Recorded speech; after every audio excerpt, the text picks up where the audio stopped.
Genesis chapter 3. Now the serpent was more subtle than any animal of the field which Yahweh God had made. He said to the woman, "Has God really said, 'You shall not eat of any tree of the garden'?" The woman said to the serpent, "We may eat the fruit from the trees of the garden, but not the fruit of the tree which is in the middle of the garden. God has said, 'You shall not eat of it. You shall not touch it, lest you die.'" The serpent said to the woman, "You really won't die.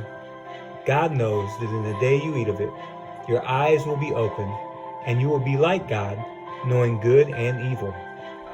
When the woman saw that the tree was good for food, that it was a delight to the eyes, and that the tree was to be desired to make one wise, she took some of its fruit and ate. Then she gave some to her husband with her, and he ate it too. Their eyes were opened, and they both knew that they were naked. They sewed fig leaves together and made coverings for themselves. They heard Yahweh God's voice walking in the garden in the cool of the day, and the man and his wife hid themselves from the presence of Yahweh God among the trees of the garden. Yahweh God called to the man and said to him, "Where are you?" The man said, "I heard your voice in the garden, and I was afraid because I was naked, so I hid myself." God said, "Who told you that you were naked? Have you eaten from the tree I commanded you not to eat from?" The man said, "The woman whom you gave to be with me, she gave me fruit from the tree, and I ate it." Yahweh God said to the woman, "What have you done?"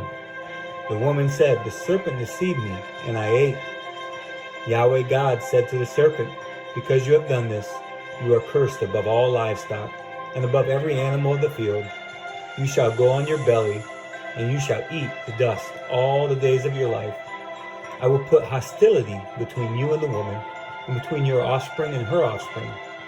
He will bruise your head, and you shall bruise his heel." To the woman he said, "I will greatly multiply your pain in childbirth. You will bear children in pain. Your desire will be for your husband, and he will rule over you." To Adam he said, "Because you have listened to your wife's voice, and have eaten from the tree about which I commanded you, saying, 'You shall not eat of it,' the ground is cursed for your sake. You will eat from it with much labor all the days of your life. It will yield thorns and thistles to you, and you will eat the herb of the field.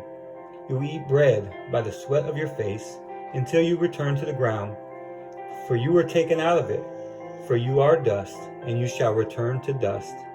The man called his wife Eve, because she would be the mother of all living. Yahweh God made garments of animal skins for Adam and for his wife, and clothed them. Yahweh God said, "Behold, the man has become like one of us, knowing good and evil. Now, lest he reach out his hand and also take of the tree of life, and eat, and live forever." Therefore Yahweh God sent him out from the Garden of Eden to till the ground from which he was taken. So he drove out the man, and placed a cherubim at the east of the Garden of Eden, and a flaming sword which turned every way to guard the way to the tree of life.